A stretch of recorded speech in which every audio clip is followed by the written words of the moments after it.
Oh no. Missing. Greg? Missing. I thought this was a duet. Missing. Oh, so you're just gonna sing all the parts? Those are not the right sounds. Missing. Can you hear me? Missing.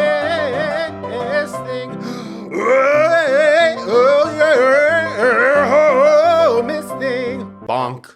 Welcome to Miss Thing. I'm Greg. And I'm Tim, and this is a podcast that celebrates and appreciates the missed things of the past, present, and future. Yeah, in every episode, we take a key moment from our Miss Thing storied career and do what we are most skilled at, which is make it all about us.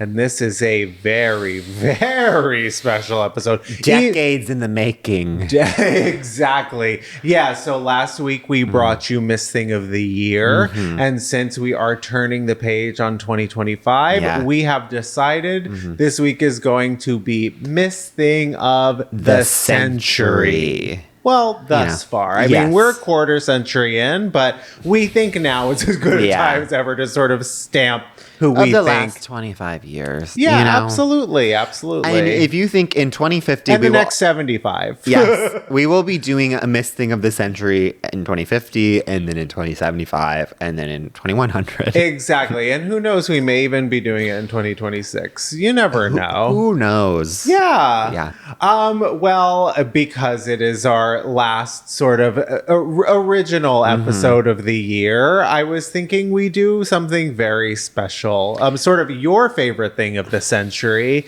and that is gay name or straight name. I've got one for you. Please. Ryan. Okay, this is what I'm going to say. Ryan is either the most... your kinkiest gay friend. Oh. He is either the guy who is into some... freaky stuff, and I mean that positively. Sure. But it's you learn a lot sexually while listening to their stories. Yeah. Or they're so straight that they bullied you in middle school. Sure. One or the other. Yeah. That's the way Ryans go. They're either middle school bully or your kinkiest gay friend. Oh, interesting. Yeah. Okay, so I think Ryan is gay. Okay, please. I think Ryan is a sort of straight name on paper, gay name in practice. I think it's non-committal. You could put like a B in front of it. Yeah. You could be a completely different thing, but you've decided to be Ryan. Yeah. I think Ryan to me feels blonde. I feel like every gay Ryan. They are blonde. They're all blonde. I think every gay Ryan is from San Diego. All Ryans are blonde. Exactly. And all Ryans, in my opinion, are gay. I have a gay name for you. Sure. Jimmy. Jimmy is straight.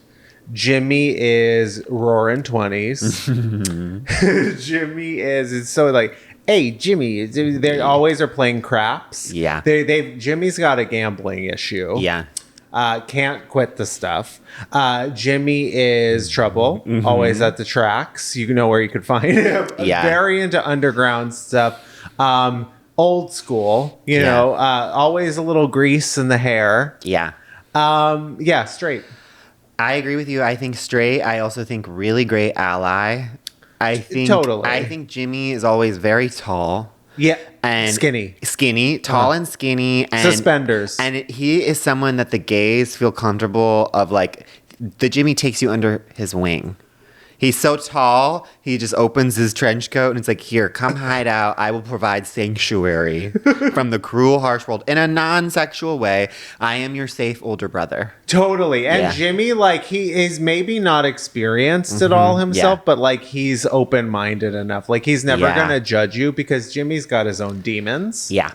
And he's not gonna yuck your yum or anything, but he can sort of relate. He's a sounding board, a straight sounding board. And what I love about Jimmy's too, it's like there are certain straight guys who love to ask gay guys questions that are invasive.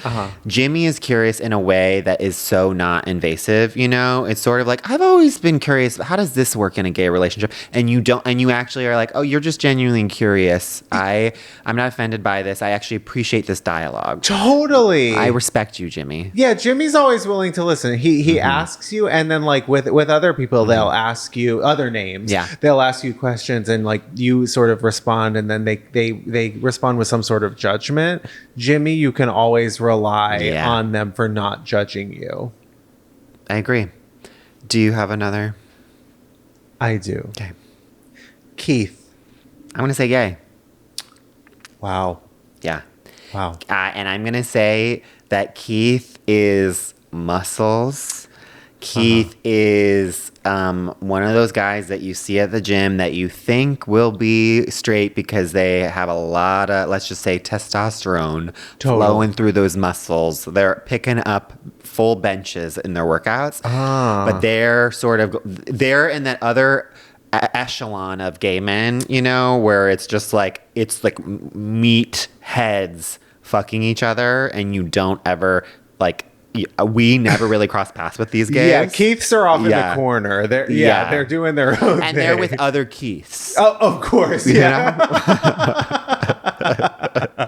They don't mix and match. They don't go outside the name. Yeah. That's why we don't have a lot of like interaction with a Keith. Like we know when we say hi to a Keith, it's like the one and only time we're going to interact with them because they have to go to lunch with Keith. That's so interesting because that's probably why I think Keiths are straight, because I don't come across too many gay Keiths because they're usually like with each other, I guess. Yeah. But yeah, no, I think Keith is straight. I think they're really funny. They're kind of smart, but in this way that you're kind of like, oh, Keith, like they're kind of like Flintstones humor. Yeah. Like maybe they like there's like a slight like they haven't quite evolved into 2025, but that's why they're so funny. Yeah. They have big booming voice. Oh, they've got that. Their voice is made for radio. Totally. Just like ours. Yeah, of course. Yeah. The straight men love to hear our voice. Okay, Greg, what are your thoughts on Justin? Justin's so gay. I think it's the ST in the middle of the name. I know I like harping on the letter placement in the name, but I think we just need to really look at that carefully. Yeah. Justin's are soft. Yes. They're soft. They're sensitive. Yeah. Sensitive souls. But they're gay. Yeah. And they're all partnered. They're all married. Yeah. I also think Justin's are really athletic. I think that, and I agree with you. I think they're very gay. I think that they are all dancers. Yeah. I think that they are the type of people who can put their legs behind their head and they're not afraid to show you it, whether or not you ask for it. Totally. They are showing you their flexibility. Well, I think Justin's are always involved in the arts somehow in terms of their careers. Yeah. I wouldn't say theatrical. Yeah. Maybe dancers, but I think they're dealing more in like, you know, textiles and design. I think that's where their sort of strengths lie. And I would say Justins always have a smell, good or bad, depending on the Justin. But distinct. Distinct, and it's sort of when they enter and leave a room, you're kind of like, okay, Justin was here. Which sometimes, if you're into Justin and you're hooking up with, sometimes it's like the pheromones, you know? And then other times when you're not into Justin, you're like, Justin. Yeah, it's just please, Justin. Please. Okay. Yeah. They're always just Justin. They're very themselves. And they're just looking for their Kelly, you know?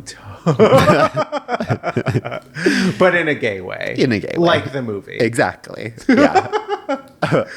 Okay. Yeah. And with that, I think it's time to move into our Dod Mom sauce. I agree. Our Dod Mom sauce of the century, aka Doll of the Day, Mother of the Moment, Sister of the Second. Our first and most famous segment where we take a person, place, or thing this week from the century that we are currently obsessed with and have been for the last 25 years. Yeah. And Tim, who is your Dot Mom Sauce century? Well, I am going to start with something that's actually, quite frankly, couldn't be more new. And yet, it has changed my life for good. Which is, we all love sleep, and sleep affects our entire century. Yeah, of course. I have recently bought a new sleep mask. I've been out here touting the t-shirt over the eyes. But what is my Dot Mom Sauce of the century is this new sleep mask that you can Velcro. It's basically like a t-shirt that you can Velcro around your face. Yeah, it's basically a t-shirt where you just Velcro it at the back. Sure. And I bought it off of Amazon, and I just have to say it is changing my life. It is smooth as silk. Wow. And I think I've always... what I don't like about a sleep mask, I don't like it tight behind. Like, I don't want to feel anything pulling by my ears, temples. by my temples. Yeah, I want to feel like I'm wearing nothing. I want to feel like I'm naked. Yeah. And this Velcro, you can have it be so loose, gapingly loose. Yeah, see, Velcro seems so uncomfortable to me. No, but like it's not because it's behind. You would think. Okay. I'm also a side sleeper. Oh, sure, me too. Yeah, so the Velcro is not on the... I'm not like sleeping on whatever. Right, the Velcro. I am getting the best night's sleep. Wow. It has changed my life. I'm out here. I will tell everyone. Jennifer, just reach out in the comments. I will link in the bio, in the comments to this thing. It is going to change the next 75 years of your life. Okay. And to all of the future men that I share a bed with, I'm sorry in advance for what that sleep mask is going to look like while I'm sleeping, because I realize it's going to be, pretty intense. Yeah, some people... But then I'll look beautiful when I wake up. Totally. Yeah. Some people wear retainers to bed. They wear like all sorts of contraptions. There's the girl who was a true contender for Miss Thing of the Century, the girl who unwraps her entire face. Oh, right. On TikTok. Yeah. She was a contender. Yeah. More for the year. Yeah. But also a century was sort of like in the cards for her. Yeah. But you're wearing that mask, which I guess ultimately is you know what? You don't want to see the eyes. I think for me too, it's sort of like, then it's like a present.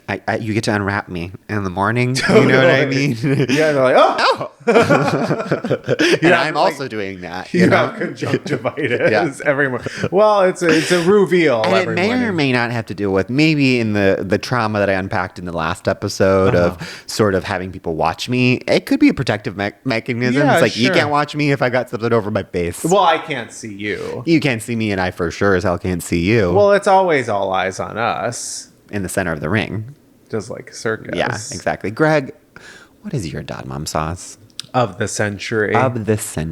Well, my Dot Mom Sauce of the century, it seems almost too significant to be a Dot Mom Sauce. But yeah, my Dot Mom Sauce of the century is Robin. I am so happy. I thought that this was going to go unsaid in 2025. Speak on it. We couldn't let it go unsaid. Robin has come to save us all with Dopamine. A remarkable return to form, just an incredible new single. Robin is the gay soundtrack of the 2000s thus far. Yeah. It's kind of crazy to think, actually, here we are in 2025. Like, I just feel, I think so clearly back to my youth and my summers in New York City and my summers in Fire Island, like just hearing Body Talk. We've talked about it. It's one of our island albums. I think when I moved to Los Angeles, Robin and Royksop played at the Hollywood Bowl. One of my first concerts in LA. Vat and I had a party at our apartment. I went with you to it. Yeah, and it's where we met literally like half our friends in LA. There were a bunch of gays I'd never seen before in my life in my apartment in Los Angeles. Then we walked over to the Hollywood Bowl and had the time of our lives. I mean, honey, just the songs and the albums and the work and the dancing and the emotions, they never cease to amaze and uplift and provoke thought. And Robin is just a legend, and she will continue to be like a major legend. Obviously, a future Miss Thing, and a Miss Thing of the century, honestly. I mean, she's literally consistently, since even before the turn of the century, been turning out bops, and then she consistently did it at her own pace. I mean, to try to take even a brief moment to explain how much Robin means to me, to the culture.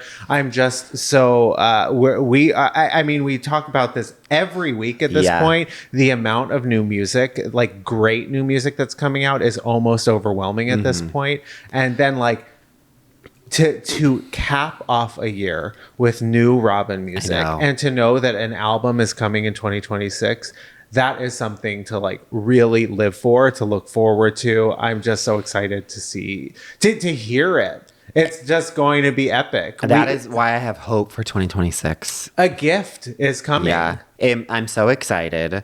So excited that I think I need to calm down and take a break before I go into the next section. Sure.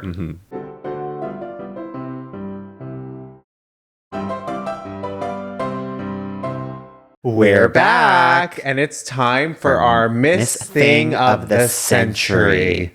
Let's get right into it. The name on everybody's lips. The person who has captured America's attention for the last 25 years, consistently been a part of our hearts and minds, is Gayle.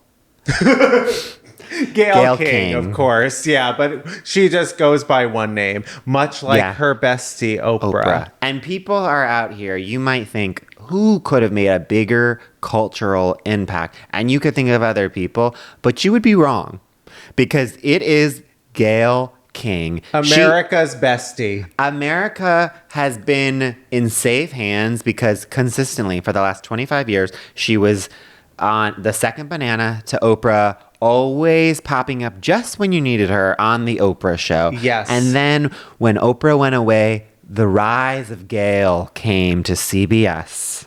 Absolutely. And the last Star Mornings. Yep. Well, Gayle is like a monument, right? Yeah. She's still standing. When everything else falls, she's still standing. Exactly. It's sort of like, that is how you know that we're going to be okay. Because and we're also doing, because she is also saying that she is retiring. Yeah. And so she needs to get her due, because for these last 25 years, she has been consistently a part of our lives.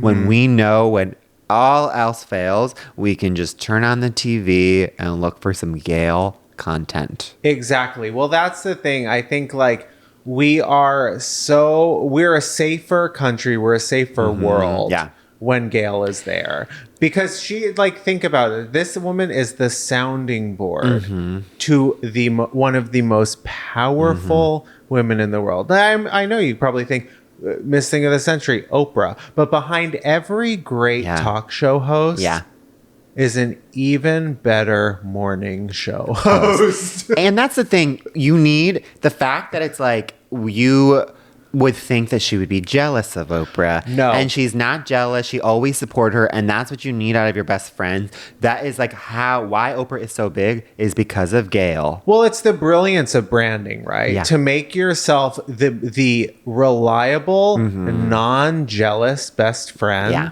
Like to have the most powerful woman in the world always name checking you and just being like, oh yeah, Gayle. Like, I'd be nothing if I weren't for Gayle. And you just want to hang out with her. I mean, and then we sent Gayle to space. Yes. You can do anything. I mean, Gayle preparing for the space and ride. Gayle right after space. You will always have that image. And there is a reason why so many of us say that all we want in this life is our Gayle. Yeah.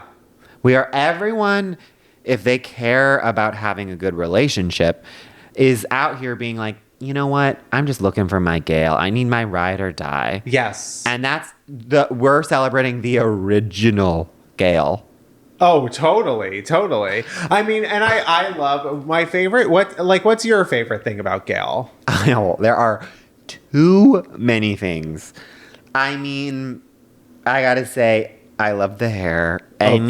any iteration of her hair. They all look the same. Well, yeah, but there's little. I relate to Gayle because it's always like subtle differences, which is me. Yeah, it's like of course. I think that I have a million different hairstyles. It's the same one. You know what I mean? And that's Gayle. My favorite thing about Gayle is when her and Oprah go to see Broadway shows, and they go backstage, and Oprah's always like, "Oh my God, you were amazing," and Gayle's always just like. And Gayle will occasionally she will diffuse the tension between the actor who like Oprah is praising and like touching their face and everything, and then Gayle makes some like offhanded comment about how ridiculous Oprah's being, and it just diffuses. And but also like I just love that she loves theater.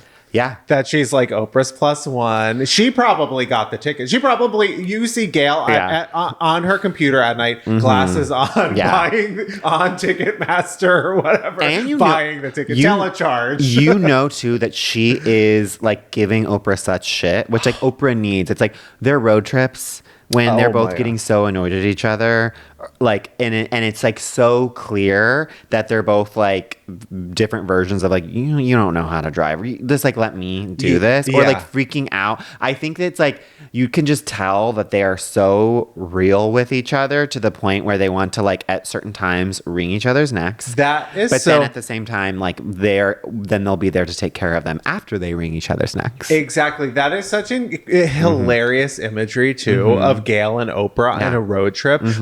Like a Gayle and Oprah road trip is like actually like a private chartered flight to space, basically. Yeah. Like I can't imagine either of them in a car, but just the two of them like with scarves around their heads. They're Thelma and Louise. Like I would pay. I would pay to watch a show of the two of them just driving. When they did that on the Oprah show, and just watching the two of them merge and the stress of the two of them merging onto the highway, there is no better content in the last 25 years than watching the two of them in a car, as I believe it's Oprah merging onto the highway.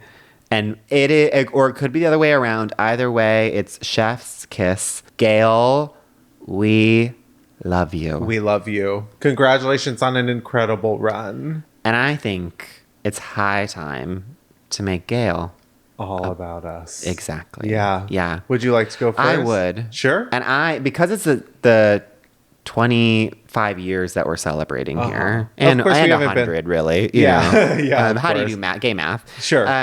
A quarter of the exactly. Yeah. I'm gonna switch it up, and I'm making it about myself in a completely different way, which is I'm going to talk about my Gayle of the podcast. Oh. And I'm going to talk about my lovely relationship with Greg. Okay. Which is, I would be nothing without my Gayle, or we're both each other's Gayles, you know? And so I think of you. Oh, okay. Yeah, and I think of all the sweet, tender moments you've done behind the scenes that I'm going to list. Oh, yeah. Okay. No, I'm going to be serious. I can think of so many, even recently, but I'll go back like when I was going through my first, like one of my first breakups, you made me dinner, and then you made me laugh. I remember you guys were you and Vat were making me dinner, but then I literally was not hungry. And so then I just vividly remember like crying in your kitchen, and you were like just trying to make me laugh. And even though I like wasn't laughing, you were still trying or whatever, which was just like, this is the reason why we're best friends, because you were doing that. I can remember, I'm just doing like a montage of moments. Of course. This year, I obviously famously went through a breakup, and you showed up with my favorite donuts, which I love jelly donuts. You came with jelly donuts, but it was a twist because the donut place that you went to didn't have jelly donuts. So you made them stuffed glazed donuts with jelly. That was a shock. Yeah, that was a shock to the system. And this is what you need out of a best friend. You need someone who will show up with you're like, hey, someone's going through a breakup. You need to figure out ways to get jelly in this donut right now. You gotta fill that donut with jam. Even as recently as this week, when I am so stressed before going on this huge trip, the Jennifer shows wouldn't know this, but I famously am stretched thin. Sure, one could say. Sure. There's a lot to deal with. I'm balancing a lot, trying to go on this. Nothing to do with those yeah, exactly. Which you are not on, huge dick. Yeah. And I was like, we were right about to film one of our episodes, and Greg could see that I was, going through it. And that's a kinder way of saying, like, I was basically crying pretty hard. I was like, you just looked at me and you knew, and you were like, hey, are you okay? Right. I was like, yeah, I'm fine, as tears are streaming down my face. Sure. And then you really basically were just like a very sweet best friend who was just like making sure that I was okay beforehand. We like had a really sweet heart to heart. And then we like, you know, got to the other side and like reassured me in so many different ways. And then we went up, and they would never know how much you helped me pre the pod. And so I just wanted to have a moment of sincerity to say that, like, even for all of the things that we do, like, this podcast would be nothing without our friendship. Oh, yeah. I love that. So that's how I make it all about me and about you. I love that. That's so funny. I wanted to take a moment to do that as well, to make it just all about us. Of course, I've never once cried or showed vulnerability in front of anyone, including myself. I do enough for the both of us. So I can't say I can rely on you as a sounding board in that regard. But honestly, there's no one else I would rather do this podcast with. I feel like we were already so close, and I think you can tell, Jennifer's just like, I think you can tell that our bond has, like, deepened, and you're the funniest person I know. And then on top of that, you're also like the deepest person I know, which is so... it's such a gift to be able to have that. And I feel like I love seeing, I think maybe that's why we're so drawn to Wicked too, or like this Oprah and Gayle dynamic, to be able to like experience growing together in that regard. And I just am so glad to know you and to do this with you. It's actually funny enough, I completely forgot about this. I don't even know if I've ever brought this up on the podcast. When I was in high school, I hosted the TV show, our high school TV show, with my best friend Christina, that best friend from home. And Christina and we were taking the broadcast journalism class, and I'm not sure if our high school mascot was a Highlander, like a car, like a like a Scottish figure, like someone who like bagpipes around town. I don't understand. I still don't understand it. But Christina, the year before, had done she had created the high school TV show called Kilts. That she did with another person before me. What a creative high school. A straight guy, too. Okay. So the show was more like, it was news. It was news. Yeah. It was like really like serious. Hard hitting. And then she and I took the broadcast journalism class together the next year. And Kilts completely got revitalized. Yeah. And if you were to ever go back and find the footage from this show, you would see the germ of the idea of Miss Thing. It was the original Miss Thing. This show extended so far beyond our high school. And it's called Kilts? It was called Kilts. Yeah. Love our season, I mean, the season prior, it was like the show had been completely revamped. Yeah. When we got to college, Christina, like her first day at school, she went to Penn State. Some girl came up to her and was like, "You're on my favorite show." We were like, we were on the local TV network, and like it was for like Berkeley Heights or whatever, our local township, but you can get them around and like the towns nearby. And that girl was Anne Hathaway. Famously, for anyone who doesn't know, Greg likes to say that Anne Hathaway was his neighbor. Exactly. So, no, and Anne Hathaway and I, we were besties essentially. Well, we were neighbors. She was a fan. She watched Kilts. Yeah. She probably did, actually. But I completely forgot about that. And it was her and I, and it was like a comedy duet. Yeah. And basically, it was like a perfect season of television. It was one and done. Never did it again. They didn't even try. Someone else tried to take the reins of Kilts the next year, and it completely fell apart. Yeah. And it never aired again. I need to find the videos. I need to see this too. We were we were morning anchors, and then we were doing crazy interviews and stuff, and that like I remember like doing this show with my best friend. We were both Gayle in that regard. And yeah, it was like the greatest time of my life. And I actually have it caused me to reflect on our show and like what we do here and why it's like so special and so much like bigger and more important to me. Like it's a place to like that we can come and laugh every week and like hang out and talk about what we like, talk about what we don't like, talk about who's gay or who's not, who's bottom or top. Important issues of the day. Of course. And we get to just like do what we want on our own terms. And it's also just an excuse, I think, especially for people in our industry, and not even just our industry, any industry really. It's like you, as you get older, you get into your 30s, it's so much harder to see like your closest best friends like on a regular basis because life is busy. And so we sort of like, it's like this way that we like kind of like reverse engineered a way to make sure that we see each other like once a week, because before this podcast it would be like we would see each other like in spurts where it would be like, okay, we'll see each other all weekend, but then it would be a couple weeks before, like, because just life happens. And this is like, now we get to see each other on such a regular basis, and it's like kind of the germ of the idea as well was just like we want to hang out with each other, we make each other laugh, and like as you get older, like there isn't enough moments to like to have that with your closest friends, and like that's what makes your life longer. So again, we're making the podcast to make it all about ourselves. It's like we're making our lives longer by doing the podcast. Exactly. And I guess another moral of the story is like create with your friends.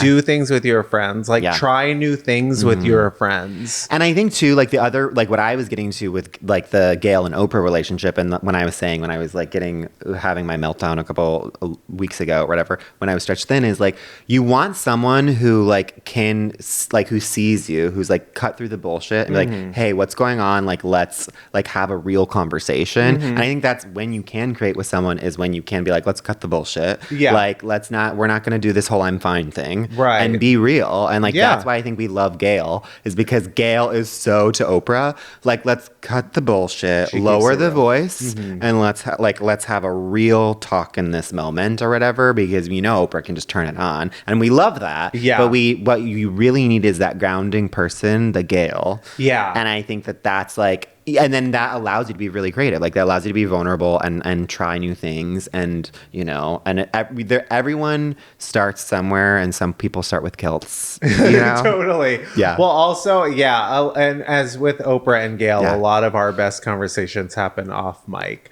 We bring them to the mic. All of them really do. Bring them to the mic. And I think for all that, well, we were talking about in this year, we need to be more earnest. But now we're going to earnestly go to break.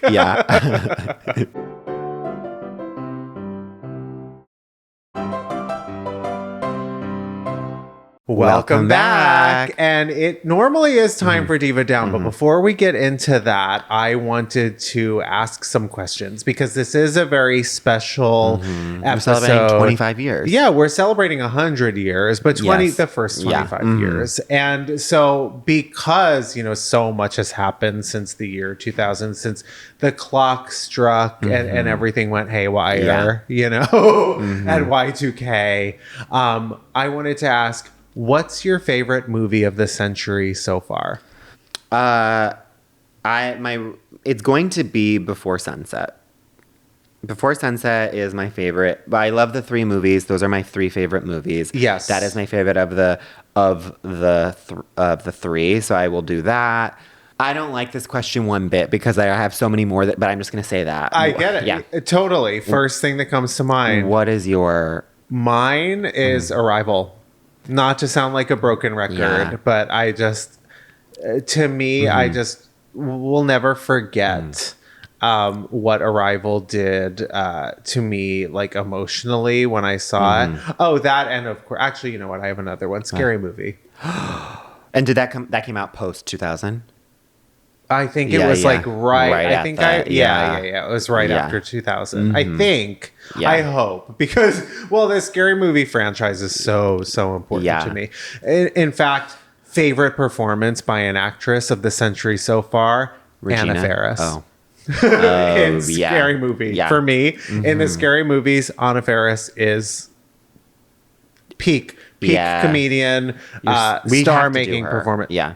Whenever she wants to come on the podcast, please. Anna, have us on your podcast. Oh my God, I would die. I would cry. Yeah. Anna Faris is the funniest comedian. I mean, and then of course there is Regina. But I just think like... And we're going to do, I mean, not to spoil you guys, but we're going to do them when that movie comes out next year. Of course. Yeah. And then, I mean, the news of this century that Sherry O'Terry's going to be back as Gayle. Gayle Hailstorm. The Gayle ep. Yeah. Yeah. Oh, gosh. Okay. Yeah. Did you have... Let's do another one. Okay. TV show of the century. Well, you know that my TV show of the century is Buffy. Yeah. But technically that started in 1997. So if we're going to do the show's first air date was post 2000. Yeah. I'm going to do... Okay, fine. Then if I'm going to do post... Then for me, it's an easy Fleabag. Fleabag, seasons 1 and 2. Yeah. There's nothing that can top it. Yeah. It is... For me, it's The Comeback, obviously. Oh. Yeah. Yeah. The Comeback, and then if it was drama... Do you have a drama? Ooh, drama... I mean, I 6 Feet Under. Yeah. I mean, I'm 6 Feet Under, or I would say in terms of... The Leftovers. I love... Well, I love The Leftovers, but I am thinking in terms of impact. Yeah. In terms of impact, I will say I think it's Breaking Bad. Yeah. I mean, I just cannot remember the fever around a show. Like, of course, there's Game of Thrones, but like, I just remember like the event. Oh, wait, I have another question. Okay. What's the most underrated show of the century? Oh, there are so many. Okay. Hands down for me, it is Getting On HBO. So good. Literally, like 3 of the best female performances. All 3 of those women have since gotten their due. Like Niecy Nash won an Emmy post that. Same with Alex Borstein for Marvelous Miss Maisel. Yes. Laurie Metcalf was nominated for Lady Bird. It is so sad, tragic, and funny as hell. Everyone needs to watch Getting On HBO. Drop everything that you're doing and watch it. Yeah, that's such a great answer. What is yours? I would say most underrated is Mr. Robot.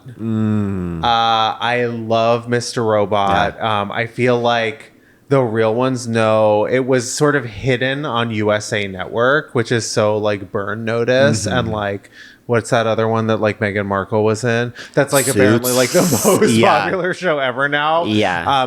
Most overrated. Yeah. But yeah, it was like on USA, but it was actually sneakily like incredible sci-fi. It was super edgy. It was really, really dark. It felt very premium. Yeah. And it's definitely like that show. If you question it or wonder why, that show is why Rami Malek is a star.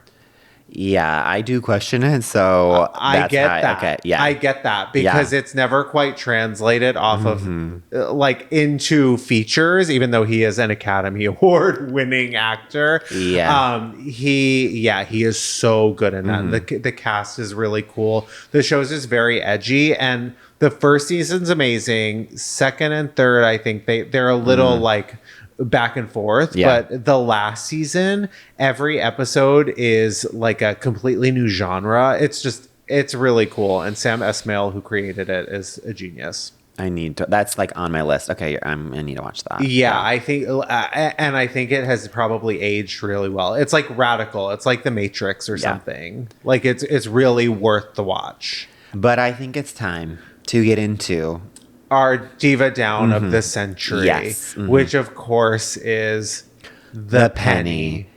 This is sort of like one of the biggest things that's ever happened in our entire lives in this century, hands down. I mean, are we even going to be able to say one of the most famous phrases anymore? A pretty penny. There's so many things. It's going to be so many things will be different.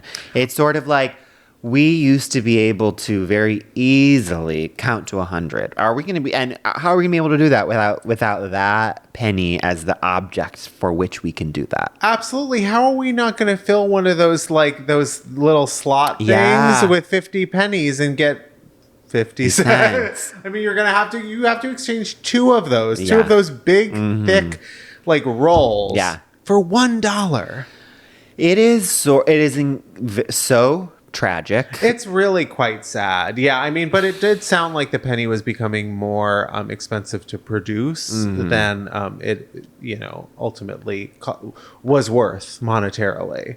And well, okay, fine to that. But I will say it's sort of one of those things where I feel like children are there's now no longer, they're gonna be able to like take their pennies and get like a piece of gum or get 100, put it in a Ziploc bag, go to your local pool, buy a bag of Doritos, whatever. And from a 14-year-old child. Exactly. And feel so proud of yourself that you managed to scrounge up 100 pennies. Yeah.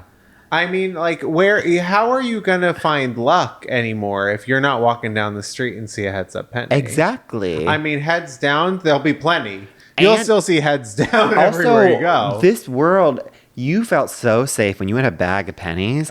If you could just be like, don't mess with me. It's like a weapon. Well, yeah, I wouldn't feel so safe if I were you, as you know, like you have a penchant for swallowing coins. I do, but in this case, I wouldn't be swallowing those pennies because I've got too many things that I'm going to buy with that. But I know what you mean, and I actually think I should start swallowing pennies to save them, because that's my advice. My advice, which not a lot of people know about this. Greg has asked me this question a couple weeks ago, which was, what is something of sentimental value that I have from my childhood or from in the past that I wouldn't want to keep? Right. And that is, I used to collect, I would go to different tourist attractions and I would smash those pennies. And I have a smashed Santa Monica Pier Ferris wheel. I have the Empire State Building. I have the Grand Canyon. I have all of these different smash pennies in a little booklet that now is going to be worth millions conservatively. So all of my fellow smashed penny collectors, save those because it's the new Princess Diana Beanie Baby. Totally. Because in a few years they'll melt those down and it'll be worth a lot. You know, they're talking a lot about the price of gold being really high right now and really valuable. But I think, there's going to be scarcity in the penny world soon. Yeah. Don't give those up. Hold on to those. Yeah. Yeah, because there's nothing better than having like sacks full of pennies. Just a bunch of loose pennies lying around. Exactly. And now they'll be worth something. Listen, I agree. I completely, I agree. I think it's time to hold on to those pennies. Hold on to your coins, my friends, because, you know, the economy is just absolutely going nuts. But I do think, I know they're talking about, you know, the price of making the pennies and everything, but I do think this has something to do with Cole Escala and O'Mary and the rewriting of the history with Lincoln. I think we all understand now that he's sort of like an uncaring husband and everything. And I just think O'Mary has something to do with this. Yeah, I would say, Cole Escala is to blame. Cole is the reason why we don't have pennies. So, Cole, can you please explain yourself? Cole, explain yourself. But I think hold on to your pennies, but also keep them close with your Sacagawea coins. Whatever happened to those? I have no idea, but I think Lincoln and Sacagawea, they can rest easy now. I think they had their moment in the spotlight. I think it's time for them to just rest. Yeah. And then in a few years, they can come back stronger than ever when we realize we missed them. And I'm going to say one thing as we go into this new year. If there are two people who can get to the bottom of why the penny is going away and how we can bring it back. I'm going to say it's Gayle. And Rosalia. Well, I was going to say Robin. I was going to say Robin. Sure. And also Rosalia. But even, also Batman's Robin. So there's four people. All of the Robins. Yeah. You know? And also Greg and I, when we go on this little break. Yeah. Until the new year when you see us again, we're going to get to the bottom of it. We're not done working. We're going to be investigating. We need this time to We're going to Aaron Brockovich. And I now know what that means. Right. We're going to Aaron Brockovich this shit. And I'm going to Tom Girardi. Okay. Tom Girardi was famously, he worked with Aaron Brockovich, who was the husband of Erica Jane on Real Housewives, who is now a disgraced lawyer. Okay. And I'm going to Tom and Jerry it. We're going to be so Tom and Jerry in 2006. Very 2006. 2026. Yeah. Very slapstick, sort of bonk on the head comedy. Exactly. But yeah, I think it's time. Oh, Happy New Year, Jennifer Shaz. I hope you're enjoying your holidays so much. We loved spending this past century with you. Yeah. And we can't wait to spend many more centuries with you. Please, like always, like and subscribe, follow us on YouTube, and you can please call us for your Diva Downs. Yeah. Tell us your Diva Downs. We're going to do an episode in 2026 about that. The number is in our episode description. Yep. We have so much in store in the new year. So many exciting surprises for you. So stay tuned. Stay tuned. Tell your friends.